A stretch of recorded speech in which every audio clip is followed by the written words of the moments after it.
YouTube? California here today, and today I have a special update for you guys on the C6 Corvette. I finally got all of my brake ducting in for the car.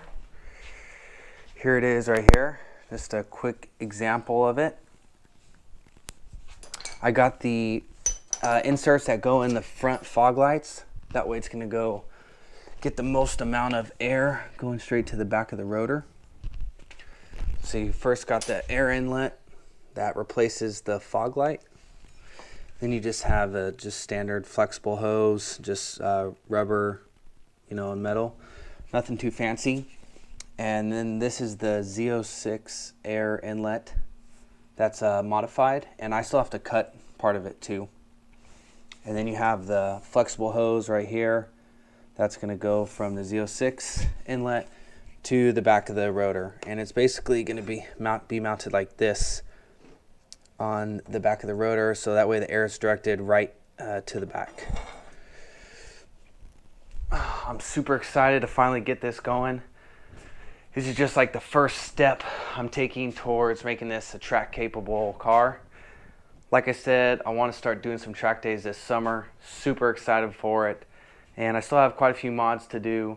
The only things I've really done so far to get it ready for the track is stainless steel brake lines, and now this. I've also changed all the fluids in the car already to AMSOIL. That's just what I like to use.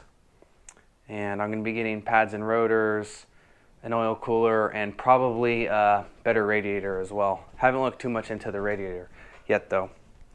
So here it is. I'm not going to be doing like a how to install this type video.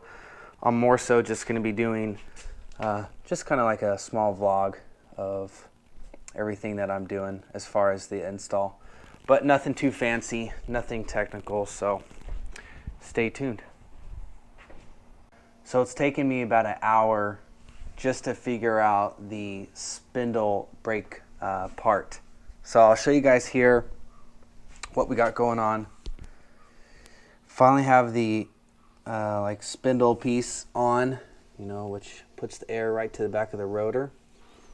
One thing that this kit came with that I didn't realize is that it comes with these ball joint protectors for heat. It's like a heat shield basically for the ball joints, which is pretty nifty. I really like that. I got my cat right here.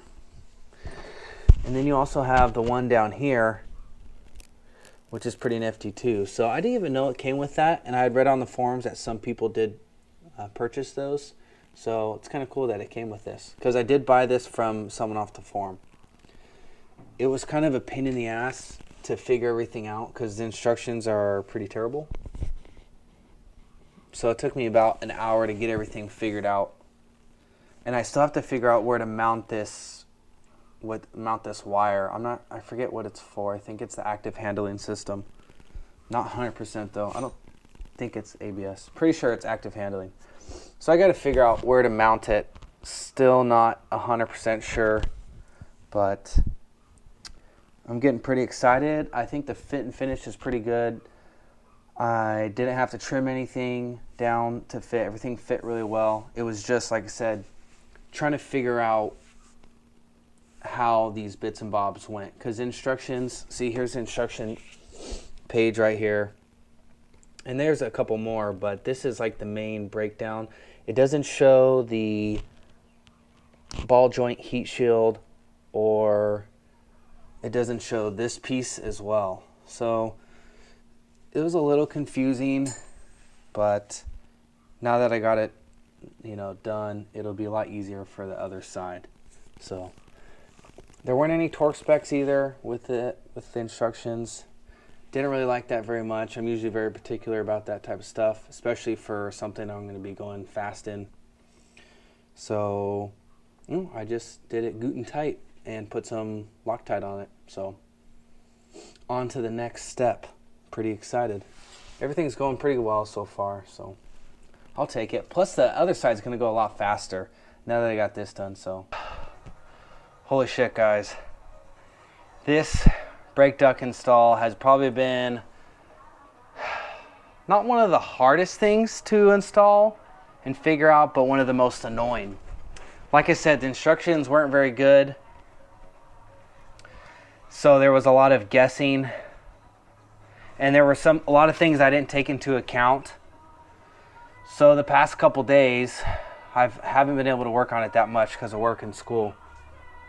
So the past couple days, I've been stuck with the issue that the tire, when I'm at full lock in, as far as turning in, it's rubbing right here. And then it was also rubbing a little bit right here because there's the hose that goes from here to here. I don't have it on right now. But I was stuck with that problem. Holy shit, guys, I'm telling you, it was a pain in the dick. So the whole issue was because of me. I was doing all my measurements with the suspension at full droop, you know, when it was up in the air on the jack stands. And that was my mistake. Obviously, you have to do all these measurements and test fit everything when the vehicle's on the ground at the regular height. So it was rubbing, and I finally thought about it. I was like, oh shit. So of course I put the wheels on after I fitted everything. I did the left side first, put the wheel on, and perfect. It's right exact where it needs to be. It doesn't rub at all. It doesn't rub on the hose either. I'm probably not gonna run the hoses right now. I'm just going to leave them off probably until I do some track days, because there's not really any point. I don't need that on the street, and it's kind of like a wear item essentially. So let me see if I could just show you guys. That's, you know, this side, it looks exactly the same as the other side.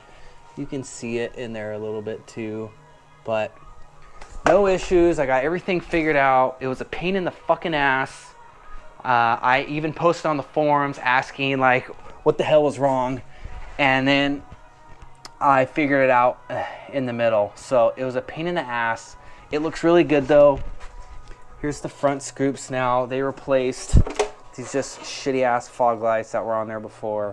So I think it looks pretty good. And it's gonna be extremely effective. So like I said, I still have the hose that goes from here to here. I'm not gonna put that on when I'm street driving because it's just not necessary. And you know, I'll just put it on for track days probably. Who knows though, after the first track day I might just leave it on, but for now I'm not worried about it. So I'm pretty happy with the install. The quality, everything was really good. And yeah, that's really it, guys. So like I said, this wasn't like a how to install this stuff. It's more so just me doing it really. So hope you guys enjoyed the video. Can't wait to take this on the track. It's gonna be a bunch of fun. Can't wait to take you guys along with that too. Man, I'm excited for that. So a few more upgrades, and I'm hoping it will be time to do track day. So thanks for watching, guys. Like, comment, and subscribe if you like the video, and stay tuned for a lot more. So thanks, guys. Peace.